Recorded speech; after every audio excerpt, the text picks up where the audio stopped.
Hello, welcome back to খেলো Bangla channel. আজকের এই ভিডিওতে তোমাদের জানাতে চলেছি মোহনবাগান সুপার জায়েন্ট দল তারা সুপার কাপের জন্য দল ঘোষণা করে দিল।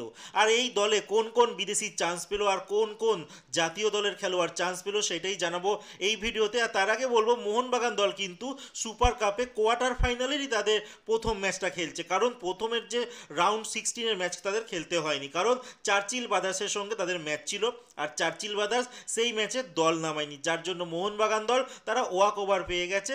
আর কোয়ার্টার ফাইনালে তারা খেলতে নামছে কেরালা ব্লাস্টারের সঙ্গে 26 তারিখ, আর 4:30টার দিকে ম্যাচটি হবে। কেরালা দেখেছিলাম ইস্ট বেঙ্গলকে তারা 2-0 গোলে হারিয়েছিল, আর এবার মোহনবাগান ভার্সেস ম্যাচটি হতে চলেছে কেরালা ব্লাস্টারের মধ্যে। এবার বলবো কে কে এই স্কোয়াডে চান্স পেয়েছে। তো কোচের নাম তোমাদের আগেই জানিয়েছিলাম, তাও একবার বলে দিই। এখানে কোচ দুজনকে কিন্তু হেড কোচের দায়িত্ব দেওয়া হয়েছে, বাস্তব রয় আর দেগি কার্দো, যার সঙ্গে আছে অভ্র মণ্ডল। এবার বলবো গোলকিপার কারা কারা চান্স পেয়েছে, যেখানে ধীরাজ সিং যিনি অনেক দিন ধরেই বসেছিল আইএসএল স্কোয়াডে, এছাড়া আছে প্রিয়াংশ দুবে, আছে আর্স আনোয়ার শেখ, তিনজন গোলকিপারকে রাখা রয়েছে। ডিফেন্সের খেলোয়াড় যদি বলি, নুনো রেইস একমাত্র বিদেশি খেলোয়াড়, তাকে কিন্তু চান্স দেওয়া হয়েছে।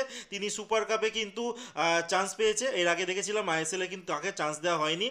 আর এছাড়া আছে রাজ বাসপরে রয়েছে, উমার মুখতার আছে, আমানদীপ সিং আছে, দীপেন্দু বিশ্বাস আছে, লিওয়ান কাস্তানহা আছে, আছে রবি বাহাদুর রানা আছে, সৌরভ বানভালা আছে। এছাড়া মিডফিল্ডারের কথা যদি বলি, শিবাজিৎ সিং, এংসন সিং, এছাড়া গ্লেন মার্টিন আছে, দীপক টাংরি আছে, আর সন্দীপ মালিক আছে, তুমসোল তংসিং আছে, সাহেল আব্দুল সামাদ আছে, অভিষেক সূর্যবংশী আছে, তাইসান সিং আছে, শিবম মুন্ডা আছে, পাসাং তামাং রয়েছে, আশিক কুরুনিয়ান আছে, সালাউদ্দিন আদনান রয়েছে। ফরওয়ার্ডে দুইজন রয়েছে, একজন সুহেল ভাট আছে, একজন আছে সেটো কম।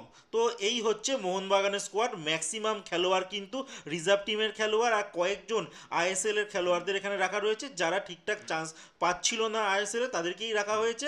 এছাড়া যদি বলি একমাত্র বিদেশি খেলোয়াড় হিসেবে নুনো রেসকে কিন্তু রাখা রয়েছে, মানে নুনো রেস জানি আমরা যে আইএসএল এ চান্স পায়নি, তার জন্য কিন্তু তাকে এখানে রাখা রয়েছে। আর বাকি সমস্ত বিদেশি কিন্তু এই টুর্নামেন্টে মোহনবাগানের হয়ে খেলছে না।